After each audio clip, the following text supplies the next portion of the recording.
नमस्कार मैम। नमस्कार मैम। नमस्कार बच्चों। रोहित, बताओ कल के दिन की क्या विशेष बात है? मैम, कल 15 अगस्त है और हमारे देश का राष्ट्रीय त्योहार स्वतंत्रता दिवस भी है। 15 अगस्त 1947 को हमारा देश आजाद हुआ था। देश आजाद भी हुआ था और साथ में भारत और पाकिस्तान विभाजन भी हुआ था, जो हमारे देश के लिए एक दुखद त्रासदी रहा। बिल्कुल सही जवाब। हाँ, पहले पाकिस्तान भारत का ही हिस्सा था। कहते हैं कि जब विभाजन हुआ था तो पाकिस्तान से बहुत से लोग हिंदुस्तान आए और बहुत से लोग हिंदुस्तान से पाकिस्तान गए। सरहद की रेखाएं खींच दी गई। लोगों का अपनी जन्मभूमि के प्रति प्रेम बरकरार रहा, उसे कोई रेखा मिटा न सकी। बेशक लोग हिंदुस्तान से जाकर पाकिस्तान बस गए या पाकिस्तान से आकर हिंदुस्तान बस गए, लेकिन अपनी जन्मभूमि को भुला नहीं पाए। उस प्रेम को कोई रेखा मिटा नहीं पाई। वो कैसे मैम? जैसे बच्चे अपनी माँ से कितने ही दूर चले जाएं, क्या वो उसके प्रेम को भूल जाएंगे? माँ ने उनको जन्म दिया है, पालन पोषण किया है, बच्चे उनके शरीर का हिस्सा है, वो प्रेम तो हमेशा ही बना रहेगा। इसी तरह जिस धरती पर हमारा जन्म हुआ है, जिस मिट्टी में हम खेल कूद कर बड़े हुए हैं, वो जन्मभूमि भी हमारी माँ के समान है। उसको कैसे भुलाया जा सकता है? मैम, इससे संबंधित कोई कहानी सुनाओ ना। ठीक है, आज मैं तुम्हें लेखिका रज़िया सज्जाद ज़हीर द्वारा लिखी कहानी नमक सुनाती हूँ। नमक कहानी भारत पाक विभाजन के बाद सरहद के दोनों तरफ के विस्थापित जनों के दिलों को टटोलती एक मार्मिक कहानी है। विस्थापित का अर्थ होता है एक जगह से उजड़कर दूसरी जगह पर जाकर बस जाना। जैसे भारत के कुछ लोग पाकिस्तान जाकर बस गए थे और पाकिस्तान के कुछ लोग भारत आकर बस गए थे। नमक कहानी की शुरुआत होती है कीर्तन के एक दृश्य से, जहाँ सफिया, जो हमारी कहानी की मुख्य पात्र है, सफिया सिख बीबी को पहली बार देखती है और देखकर हैरान हो जाती है। इनकी शक्ल किस कदर माँ से मिलती है। वही भारी भरकम जिस्म, छोटी छोटी चमकदार आंखें, जिनमें नेकी, मोहब्बत और रहम दिली की रोशनी जगमगाया करती थी। चेहरा जैसे कोई खुली हुई किताब, वैसा ही सफ़ेद बारीक मलमल का दुपट्टा, जैसा अम्मा मुहर्रम में ओढ़ा करती थी। जब सफिया ने कई बार सिख बीबी की तरफ मोहब्बत से देखा तो उन्होंने भी उसके बारे में घर की बहू से पूछा।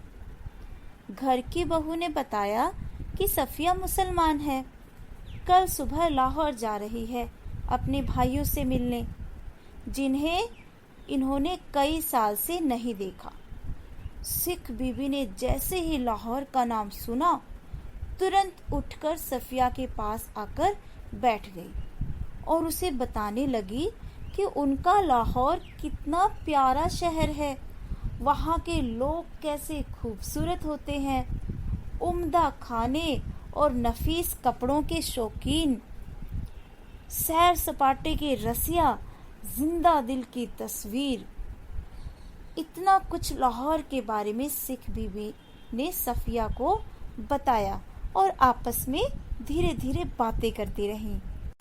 माताजी, आपको तो यहाँ आए बहुत साल हो गए होंगे। जब सफिया ने ये सवाल किया तो सिख बीबी ने कहा, हाँ बेटी, जब हिंदुस्तान बना था तभी आए थे। वैसे तो अब यहाँ भी हमारी कोठी बन गई है, बिजनेस है, सब ठीक ही है, पर लाहौर बहुत याद आता है। हमारा वतन तो जी लाहौर ही है, साडा लाहौर। सलाम माताजी, अब चलती हूँ। माताजी, मैं कल लाहौर जा रही हूँ। आप लाहौर से कोई सौगात मंगाना चाहे तो मुझे हुक्म दीजिए, मैं ले आऊँगी। सिख बीबी ने कहा, बेटी अगर ला सको तो थोड़ा सा लाहौरी नमक लाना, साडा वतन लाहौर। मैम, क्या सफिया अगले दिन सचमुच लाहौर चली गई? हाँ, सफिया अगले दिन ही लाहौर चली गई और अपने भाइयों के पास पहुंच गई। 15 दिन यूं गुजरे कि पता ही नहीं चला। जिम खाना की शामें, दोस्तों की मोहब्बत और भाइयों की खातिरदारियां, उनका बस न चलता था कि बिछड़ी हुई परदेसी बहन के लिए क्या कुछ न कर दे। दोस्तों, अजीजों की यह हालत कि कोई कुछ लिए आ रहा है, कोई कुछ, कहाँ रखे, कैसे पैक करे, क्यों कर ले जाए, एक समस्या थी। सबसे बड़ी समस्या थी बादामी कागज की एक पुड़िया की, जिसमें कोई सेर भर लाहौरी नमक था। छोटी सी नमक की पुड़िया ले जाने में क्या समस्या आ सकती है भला? अरे, हमने कक्षा 11 में भी तो एक पाठ पढ़ा था, नमक का दारोगा, और उसमें हमने पढ़ा कि नमक का व्यापार करना गैर कानूनी होता है। और ठीक उसी प्रकार उस समय भारत और पाकिस्तान में नमक ले जाना या लेकर आना गैर कानूनी था, कस्टम पर ही रोक दिया जाता था। सही जवाब तान्या। तो अब सफिया के सामने ये समस्या थी कि बादामी कागज की एक पुड़िया जिसमें कोई सेर भर लाहौरी नमक था, वो हिंदुस्तान कैसे लेकर जाएगी। सफिया का भाई एक बहुत बड़ा पुलिस अफसर था, तो उसने सोचा कि वह ठीक राय दे सकेगा। चलो भाई से चलकर पूछती हूँ कि क्या करूँ। क्यों भैया, नमक ले जा सकते हैं? नमक? नमक तो नहीं ले जा सकते, गैर कानूनी है। और नमक का आप क्या करेंगी?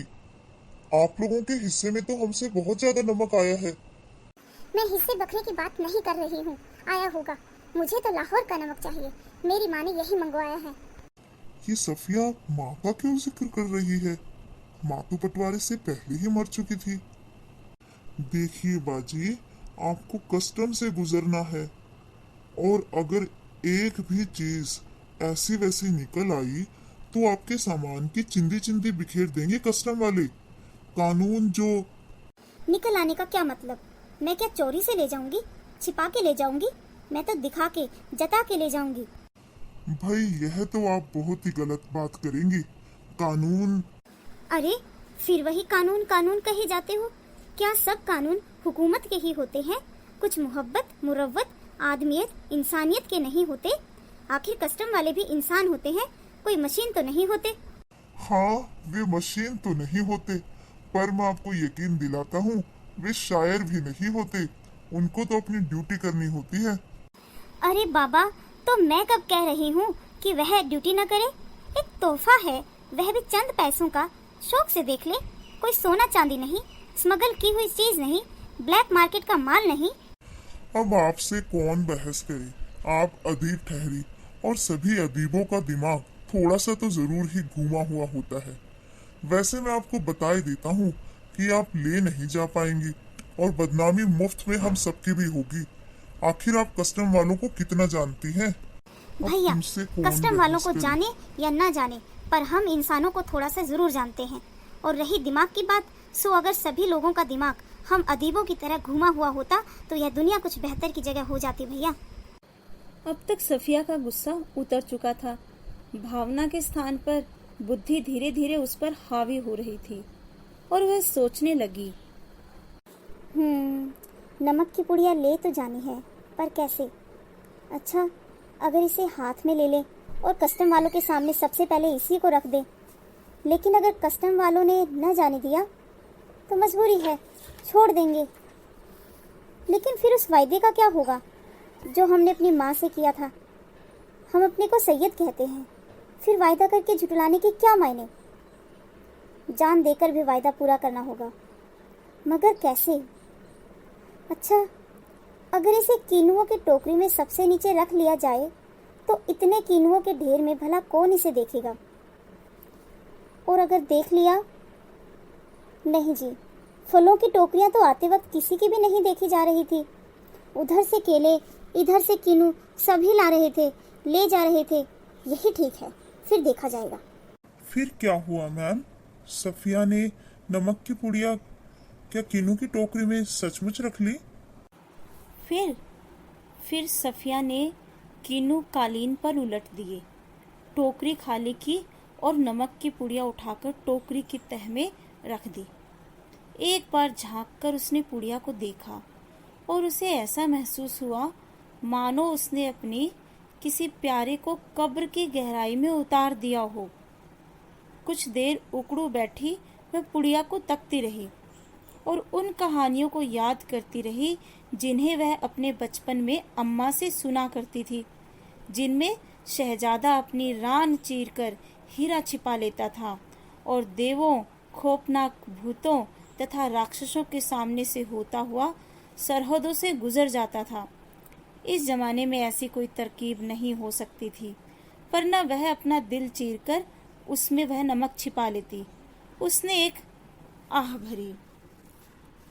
फिर सफिया कीनुओं को एक एक करके टोकरी में रखने लगी, पुड़िया के इधर उधर, आसपास और फिर ऊपर, यहाँ तक कि वह बिल्कुल छिप गई। आश्वस्त होकर उसने हाथ झाड़े, सूटकेस पलंग के नीचे खिसकाया, टोकरी उठाकर पलंग के सिरहाने रखी और लेटकर दोहर ओढ़ ली। दोहर मतलब चादर ओढ़ ली। रात को तकरीबन 1:30 बजे थे। मार्च की सुहानी हवा खिड़की की जाली से आ रही थी। बाहर चांदनी साफ और ठंडी थी। खिड़की के करीब लगा चंपा का एक घना दरख्त सामने की दीवार पर पत्तियों के अक्स लहका रहा था। कभी किसी तरफ से किसी की दबी हुई खांसी की आहट, दूर से किसी कुत्ते के भौंकने या रोने की आवाज, चौकीदार की सीटी और फिर सन्नाटा। यह पाकिस्तान था। यहाँ उसके 3 सगे भाई थे, बेशुमार चाहने वाले दोस्त थे, बाप की कब्र थी, नन्हे नन्हे भतीजे भतीजियाँ थी जो उससे मासूमियत से कई सवाल पूछते थे। सफिया लेटी लेटी कुछ सोच रही थी। भतीजे भतीजियाँ पूछते हैं, फूफी जान आप हिंदुस्तान में क्यों रहती है जहाँ हम लोग नहीं आ सकते? उन सबको क्या पता कि उनके और मेरे बीच में एक सरहद है और बहुत ही नोकदार लोहे की छड़ों का जंगला जो कस्टम कहलाता है। कल मैं लाहौर चली जाऊंगी।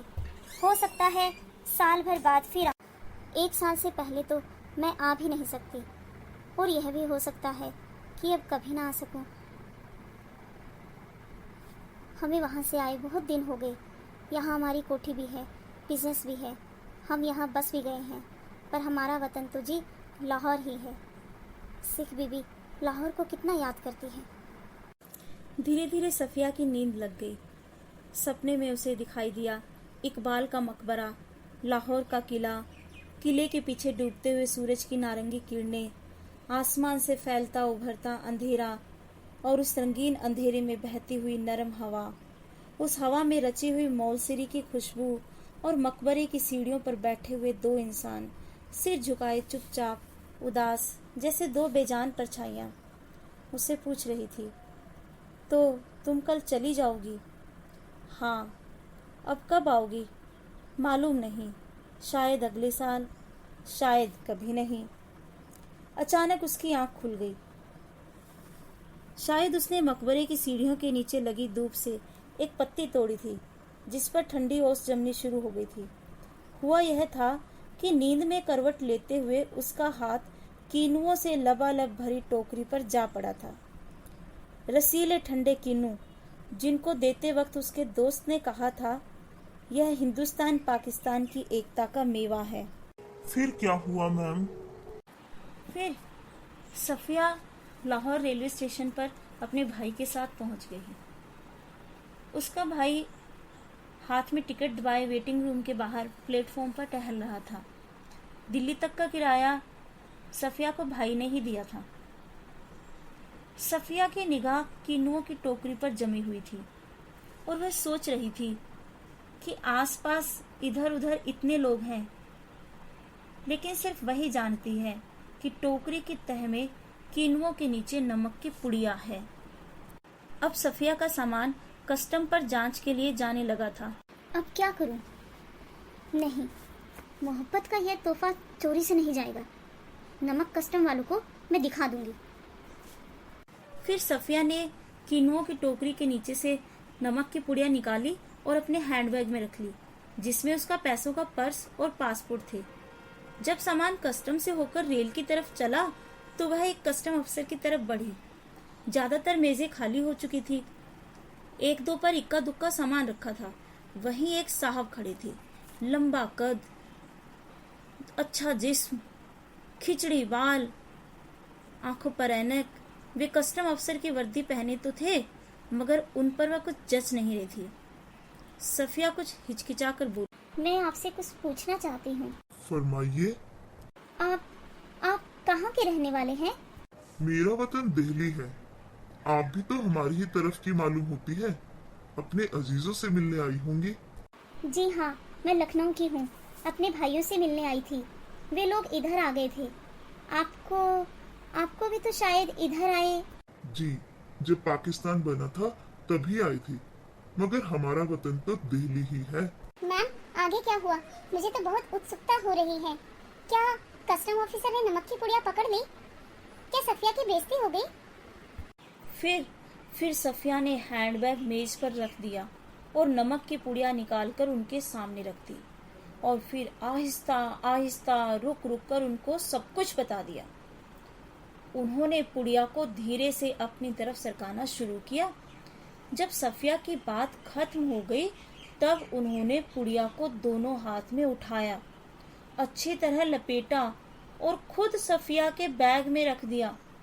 बैग सफिया को देते हुए बोले, मोहब्बत तो कस्टम से इस तरह गुजर जाती है कि कानून हैरान रह जाता है।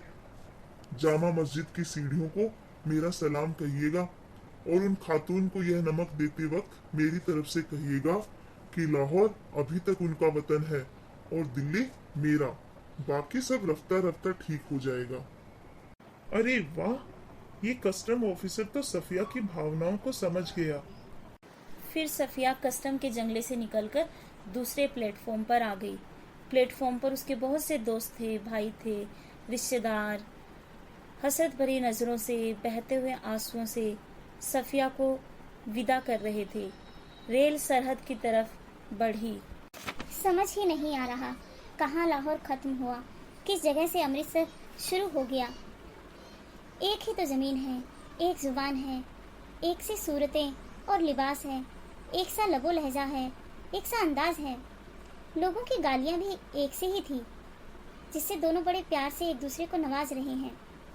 बस मुश्किल सिर्फ इतनी है कि भरी हुई बंदूकें दोनों के हाथ में हैं। मैम, जल्दी सुनाओ आगे कहानी में क्या हुआ। मुझे लगता है अमृतसर में जब कस्टम चेकिंग हुई होगी तो उसमें सफिया जरूर पकड़ी जाएगी। मैं तो सुनने के लिए बेताब हूँ। सुनते जाओ आगे क्या होने वाला है। सफिया अमृतसर स्टेशन पर उतर गई और कस्टम चेकिंग के लिए आगे बढ़ी। सफिया का सारा सामान देखा जा चुका था तो वह उन नौजवान कस्टम अफसर की ओर बढ़ी जो बातचीत और सूरत से बंगाली लगते थे। सफिया ने उनसे कहा, देखिए, मेरे पास नमक है, थोड़ा सा। फिर सफिया ने अपना हैंडबैग खोला और वह पुड़िया उनकी तरफ बढ़ाते हुए कहा, अटकते, झिझकते, हिचकिचाते हुए सब कुछ कह सुनाया। उसकी बात सुनकर कस्टम ऑफिसर ने अपना सिर झुका लिया। सुनते रहे, बीच बीच में सिर उठाते रहे, गौर से उसको देखते रहते, फिर सुनते रहते। बात पूरी हो गई तो उन्होंने एक बार फिर सफिया को ऊपर से नीचे तक देखा और धीरे से बोले, इधर आइए जरा। अच्छा, तुम ऐसा करना, इनके सामान का ध्यान रखना। कस्टम ऑफिसर सफिया को अपने साथ एक कमरे में ले गया और वहां जाकर उसने मुस्कुराकर उनसे कहा, आइए आइए ना, बैठिए। फिर क्या हुआ? फिर सफिया डर गई। उसने पुड़िया और बैग को मेज पर रख दिया और बाहर की तरफ झांककर उसने पुलिस वाले को इशारा किया। सफिया के पैर तले की जमीन खिसकने लगी। अब क्या होगा? 2 चाय लाओ, अच्छी वाली। शुक्र है चाय मंगवाई है। फिर कस्टम ऑफिसर ने मेज की दराज खींची और उसमें अंदर दूर तक हाथ डालकर एक किताब निकाली किताब को सफिया के सामने रखकर उन्होंने पहला सफ़ा मतलब पेज खोल दिया। बाईं ओर नजरुल इस्लाम की तस्वीर थी और टाइटल वाले सफ़े पर अंग्रेजी के कुछ धुंधले शब्द थे। शमसुल इस्लाम की तरफ से सुनील दासगुप्त को प्यार के साथ, ढाका 1946। तो आप क्या ईस्ट बंगाल के हैं? हाँ, मेरा वतन ढाका है। तो आप यहाँ कब आए? जब डिवीजन हुआ तभी आई, मगर हमारा वतन ढाका है। मैं तो कोई 12-13 साल का था, पर नजरुल और टैगोर को तो हम लोग बचपन से पढ़ते थे। जिस दिन हम रात यहाँ आ रहे थे, उसके ठीक 1 वर्ष पहले मेरे सबसे पुराने, सबसे प्यारे बचपन के दोस्त ने मुझे ये किताब दी थी। उस दिन मेरी सालगिरह थी। फिर हम कलकत्ता रहे, पढ़े, नौकरी भी मिल गई, पर हम वतन आते जाते थे। वतन? मैंने आपसे कहा ना कि मेरा वतन ढाका है। हाँ, ठीक है। तो पहले तो बस इधर ही कस्टम था, अब उधर भी कुछ गोलमाल हो गया है। वैसे तो डाक कलकत्ता में भी होता है, जैसे नमक यहाँ भी होता है, पर हमारे यहाँ के डाक की क्या बात। हमारी जमीन, हमारे पानी का मजा ही कुछ और है। मुझे पता था कहानी में कुछ ऐसा ही होने वाला है। उठते वक्त उन्होंने पुड़िया सफिया के बैग में रख दी और खुद उस बैग को उठाकर आगे आगे चलने लगे। सफिया ने उनके पीछे चलना शुरू किया। जब सफिया अमृतसर के पुल पर चढ़ रही थी, तब पुल की सबसे निचली सीढ़ी के पास वे सिर झुकाए चुपचाप खड़े थे। सफिया सोचती जा रही थी, किसका वतन कहाँ है? वह जो कस्टम के इस तरफ है या उस तरफ? आखिर वो भी सफिया की भावनाओं को समझ गया। अपना वतन तो अपना ही होता है। सबसे प्यारा मेरा भारत। तो बच्चों, समझ आया? इस कहानी में हमें यही बताया गया है कि मानचित्र पर भले ही रेखाएं खींच दी जाए, सरहद बना दी जाए, लेकिन लोगों के दिल में अपनी जन्मभूमि के प्रति जो प्रेम है, उस प्रेम को कोई रेखा बांट नहीं सकती। इसीलिए तो सिख बीबी अभी भी अपना वतन लाहौर को कहती है और बड़े फक्र से कहती है, साडा वतन तो जी लाहौर ही है। और पाकिस्तान में रहने वाला कस्टम ऑफिसर कहता है, मेरा वतन तो दिल्ली ही है। हाँ, अमृतसर पर जो कस्टम अधिकारी मिला था, वो कहता है मेरा वतन तो ढाका ही है। ढाका के पानी की तो बात ही कुछ और है। बिल्कुल सही समझे। हम कहीं पर भी चले जाएं, अपना वतन तो अपना ही होता है। अपनी जन्मभूमि हमें हमेशा ही याद आती है। उस प्रेम को कोई नहीं मिटा सकता। तो आज की कहानी बच्चों यही समाप्त होती है। जय हिंद, जय Bharat. I love my India.